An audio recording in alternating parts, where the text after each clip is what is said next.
Hey guys this is T S Pathak and welcome to my channel peak point. So आज की dictation 25 सितंबर के the Hindu के editorial section की है। So let's start.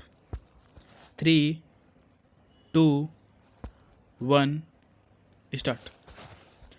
Prime Minister Narendra Modi's assertive stance on the need for the all countries to walk the talk on climate change action is to be welcomed as a signal of Indians' own determination to align domestic policy with its international commitments.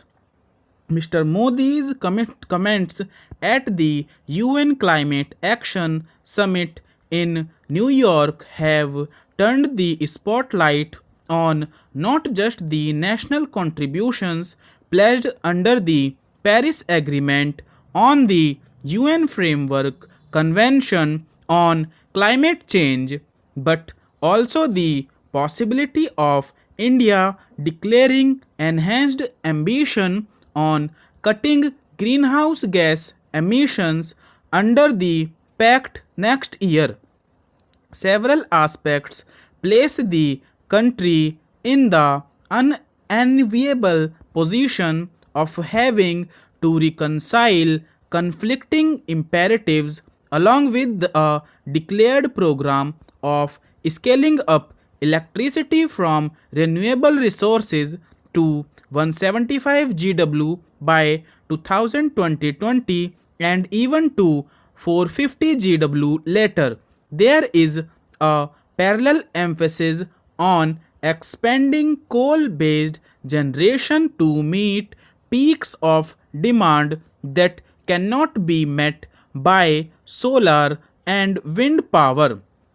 The irony of the Prime Minister telling the international community in Houston that his government had opened up coal mining to 100% foreign direct investment was not lost on climate activists campaigning for a ban on new coal plants and divesting on shares in coal companies. No challenging is a substantial transition to electric mobility, beginning with commercial and public transport, although it would have multiple benefits, not the least of which is cleaner air and reduced expenditure on oil imports. Advancing the national climate agenda in the spirit of Mr. Modi's action over words idioms requires the central government to come up with a strong domestic action plan. The existing internal framework, the National Action Plan on Climate Change, is more than a decade old.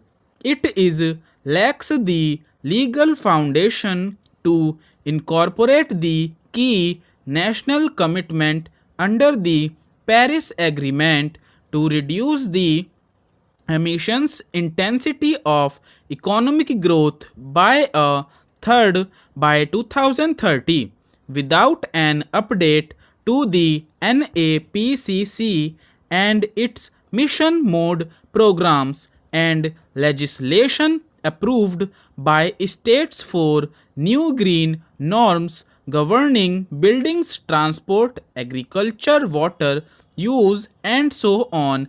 It will be impossible to make a case for major climate fit finance under the UNFCCC. It is equally urgent to arrive at a funding plan for all states to help communities adapt to more frequent climate linked disasters such as cyclones, floods, and droughts. There is no doubt wide support for India's position that it cannot be held responsible for the stock of atmospheric carbon dioxide influencing the climate, even today per capita emissions remain below the global average. Paradoxically, the country is a victim of climate events on the one hand and a major emitter of GHGs in absolute terms on the other.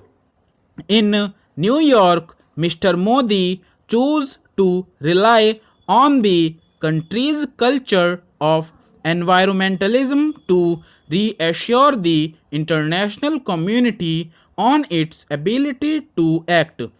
In coming years, national actions will have to be demonstrably effective in curbing carbon emissions. Stop. So I hope you like this dictation and अगर आपको इसकी PDF चाहिए तो आप description में दिए गए link पे जाके क्लिक कर सकते हैं, देन एक वेबसाइट ओपन होगी, वहाँ पे जाके आप डाउनलोड कर सकते हैं और इस ट्रांसक्रिप्शन को आप ये चेक कर सकते हैं पेज नंबर 10 पे. So please like share and subscribe my channel. Thank you.